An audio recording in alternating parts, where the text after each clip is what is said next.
ગુજરાતમાં દારૂબંધી વિશે જાણીતા લેખક ચંદ્રકાંત બક્ષીએ મજેદાર વિધાન કહ્યું હતું। તેમણે જણાવ્યું હતું કે ગુજરાતમાં દારૂબંધી એટલે જ્યાં દારૂ બોટલના બદલે પીપમાં મળે છે।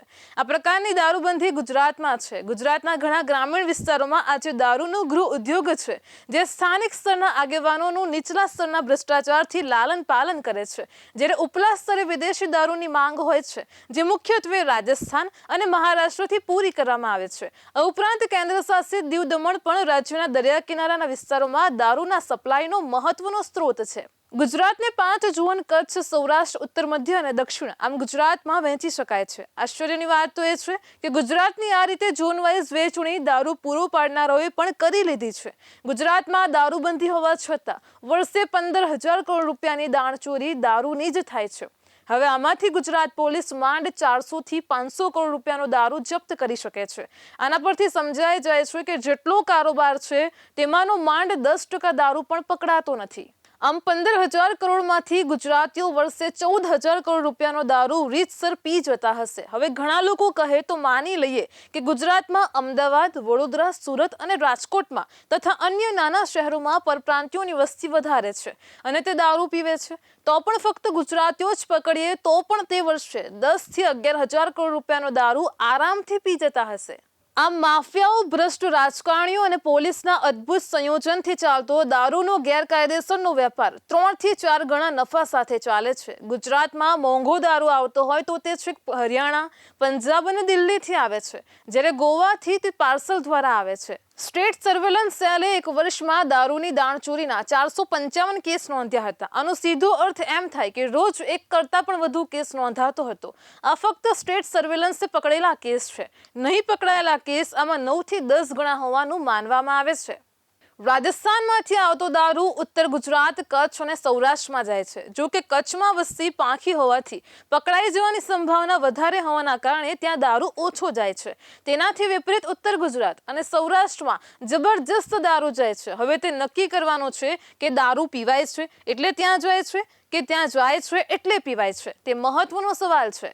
ઉત્તર ગુજરાત અને સૌરાષ્ટ્રમાં લગ્ન પ્રસંગોએ કે સારા પ્રસંગોએ દારૂ જાણે સામાન્ય બાબત બની ગઈ છે। આ દારૂ રતનપુર, મંડોર, સાંચોર જેવા સરહદી રસ્તાઓથી ગુજરાતમાં આવે છે। અહીંથી માફિયાઓ તેનું ઉત્તર ગુજરાત અને સૌરાષ્ટ્રમાં પરિવહન કરે છે। આમ અહીં માફિયાઓની કસોટી 2 સ્થળો પર થાય છે। એક તો દારૂ ગુજરાતમાં ઘુસાડવામાં અને બીજું કે પોલીસની નજર ચૂકવીને દારૂ ગંતવ્ય સ્થાને પહોંચાડવામાં થાય છે અને તેના પછી દારૂ પહોંચાડતા પેડલરો પણ મળી જ રહે છે। આ જ રીતે મધ્ય ગુજરાતમાં જાંબુઆ, અલીરાજપુર અને માલવામાંથી દારૂ આવે છે।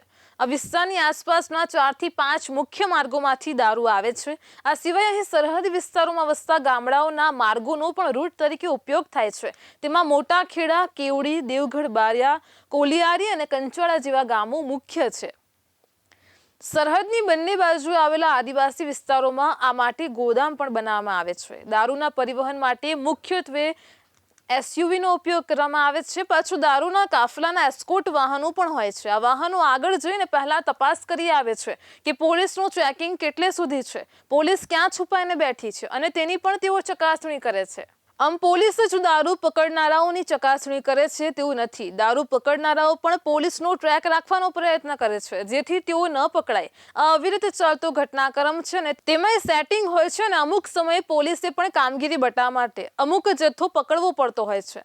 આ બધું જ કામ એક સેટિંગ હેઠળ થઈ જતું હોવાનું મનાય છે। તેના લીધે પોલીસે કામગીરી પણ બજાવી હોવાનું લાગે। બીજી બાજુ તેમને કામ પણ ચાલતું રહે, આમ પોલીસ પરથી પણ દબાણ હળવું થાય। આ જ રીતે દક્ષિણ ગુજરાતમાં મહારાષ્ટ્રના નાસિક, નવાપુર, સાપુતારા અને ભિલાડ થઈને રાજ્યમાં દારૂ લાવવામાં આવે છે। દીવ દમણના માફિયાઓ પણ તેમાં સક્રિય છે। ઘણી વખત તેમાં ગાઢ જંગલોનો ઉપયોગ થાય છે। આ ઉપરાંત ઘણી વખત પ્રવાસીઓનો પણ તેમાં ઉપયોગ કરવામાં આવે છે। આ ઉપરાંત ગુજરાતમાં પંજાબ અને હરિયાણાથી ઊંચી કિંમતનો દારૂ લાવવામાં આવે છે। આ માટે જયપુર એક્સપ્રેસવે, અમૃતસર જામનગર હાઈવે, કુંડલી, માનેસર, પલવલ એક્સપ્રેસવેથી ગુજરાતમાં દારૂ આવે છે। દારૂના પરિવહન માટે મુખ્યત્વે ચોરીના વાહનોનો સફળતાપૂર્વક ઉપયોગ થાય છે અને તેની સાથે બેકાર યુવાનોને તેમાં જોતરાય છે। આ ઉપરાંત ઝડપથી રૂપિયા કમાવા માંગનારાઓને પણ તેમાં જોડવામાં આવે છે। તેઓને છે કે તેઓ માલ લઈને નીકળે તે સમયે જ તે ક્યાં પહોંચવાના છે તે પણ સરનામું આપવામાં આવતું હોય છે। જોકે હવે તો જીપીએસ હોવાથી દારૂ લઈને નીકળનાર અને દારૂ લેનાર બંને એક પોઈન્ટ પર તેમના જીપીએસ લોકેશન મેચ કરીને તે રીતે આગળ વધે છે। તેમાં ફેરફાર થાય તો એકબીજાને જાણ કરે છે. કેટલી વખત તો શાકભાજી કે ફળો લઈ જતી ટ્રકોમાં પણ દારૂના કેરેટ છુપાવી દેવાય છે. દેશમાં સ્વિગી અને ઝોમેટો તો હમણાં શરૂ થયા, પરંતુ ગુજરાતમાં દારૂની હોમ ડિલિવરી કેટલાય દાયકાઓથી જારી છે. કદાચ સ્વિગી અને ઝોમેટો જેવાના પ્રેરણા સ્ત્રોત પણ તે હોઈ શકે.